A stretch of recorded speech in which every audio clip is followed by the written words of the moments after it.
ವಿರುದ್ಧವಾಗಿ ಋಷಿಗಳು ಮಾಡುವಂತಹ ಕಾರ್ಯ ಕಡ್ಡಿಯನ್ನು ತಂದೊಟ್ಟಿದ್ರೆ ವಿಘ್ನ ಪ್ರಯೋಗವಾದರೆ ನಿಮ್ಮ ಪಾಪದ ಕೊಡೆ ಎನ್ನುವುದು ತುಂಬಿತ್ತು. ನಿಮ್ಮನ್ನ ಒಲಿಸಲು ಬಂದವ ಸಿಟ್ಟಿನಿಂದ ಹುಟ್ಟಿದವ ಹರಪುತ್ರ ಜಟಾಂತವ ದಕ್ಷ ಧ್ವಂಸಿ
ಓಡಿ ಹೋಗ್ತೀವಿ ಅಂತ ತಿಳ್ಕೊಂಡಿರ ಓಡಿ ಹೋಗುವರು ನಾವಲ್ಲ.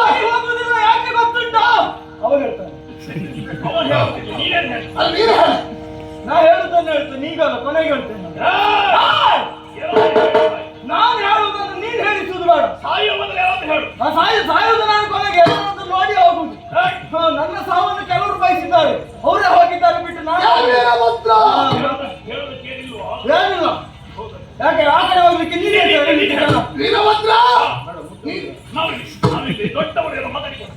ದೊಡ್ಡವರು ದೊಡ್ಡದಲ್ಲ ಕಟ್ಟಿಕೊಂಡು ಬಂದ್ರೆ ದೊಡ್ಡವರಲ್ಲ ಅವ್ರು ದೊಡ್ಡವರಲ್ವಾ? ಅವ್ರು ದೊಡ್ಡವರು ಅವರು. ಅವರ ಸೇವೆ ಎಷ್ಟು ವರ್ಷ ಉಂಟು ಗೊತ್ತುಂಟಾ? ನೀನೇದಂತ ದೊಡ್ಡ ಇತ್ತೀಚೆಗೆ ಬಂದುಕೊಂಡು ಉಂಟು ಉಂಟು ಕೆಲವಷ್ಟು ಉಂಟು ಹೇಳಲಿಕ್ಕಿಲ್ಲ. ಕುತ್ಕೊಂಡು ಮಾತಾಡ್ತೇನೆ ಇತ್ಕೊಂಡು ಮಾತಾಡ್ಲಿಕ್ಕಲ್ಲ ನಾವು ಕುತ್ಕೊಂಡು ಮಾತಾಡ್ತೇನೆ. ಉಂಟಾ ಎಲ್ಲಿ ಬೇಕಾದ್ರೂ ಬರ್ತೇನೆ.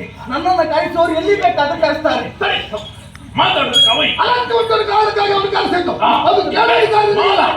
ನಾನಿಷ್ಟು ಕೆಲಸ ಮಾಡಿದ್ದು ಪ್ರವಚನ ಮಾಡಿದ್ದು ಈಗಾಗಲೇ ಹರಣ ಜನರಿಂದ ಹುಟ್ಟಿದ ಒಂದು ಕೇಳುತ್ತೇವೆ. ಆಗ ನಾವು ಹೊರಪಡಿದ ಹೇಗೆ ಒಂದು ಗೊತ್ತಿಲ್ಲ ನಿಮಗೆ.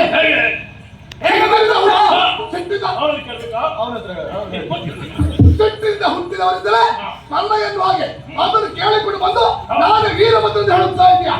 ಓಡಿ ಹೋಗುವ ನಾವಲ್ಲ, ನಿನ್ನ ಇತ್ತೀಚೆಗೆ ಮಾಡುತ್ತಾಗಿ ನಾವು ಬಂದವರು ಹಂದಾಸುರ ಕುಂದಾಸುರ ಎನ್ನುವ ಹಾಗೆ ಗೊತ್ತಾಯ್ತಾ? ಮುಂದೆ ಮುಂದರ್ಥ ಪೂರ ಹೇಳಿ ಆಯ್ತಲ್ಲ ಮುಂಚಿದ್ದ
ರೀತಿ ನಮ್ಮ ಕಾರಣಕ್ಕೆ ಸುಮಾರುಳಿದೆ. ನಾವು ತಿದ್ದಿಕೊಳ್ಳುವುದಿಲ್ಲ. ತಿದ್ದಿಕೊಳ್ಳಲಿಲ್ಲ ಅಂತಾದ್ರೆ ಹಾ. ನಿಮ್ಮ ಪೌರನ ವೃತ್ತಿ ವಿರುದ್ಧ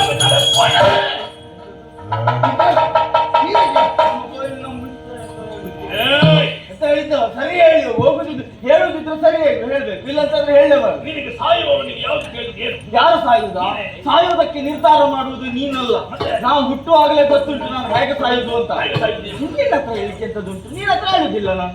ಬೇರೆಯವ್ರ ಹತ್ರ ಹೇಳ್ತೇನೆ. ನೀನ್ ಎಷ್ಟು ದೊಡ್ಡ ಕಥೆಯ ಮಾರ್ರೆ. ನನಗೆ ಕೇಳುವಂತ ಅಗತ್ಯ ಇಲ್ಲ. ನೀನ್ ಕೇಳು ಕೇಳಂತ ಅದು ಜೋರಾಗಿ ನಿಧಾನದ ಮಾತಾಡು. ಅವಶ್ಯಕತೆ ಇಲ್ದಿದ್ರೆ ಮತ್ತೆಂತ ಅದು ಜೋರಾಗಿ ಮಾತಾಡು. ಸುಮ್ಮನೆ ಇಡೀ ದಿವಸ ಸಮಯ ತೆಗೆಯುವುದೇ ನೀವು. ಮತ್ತೆಲ್ಲ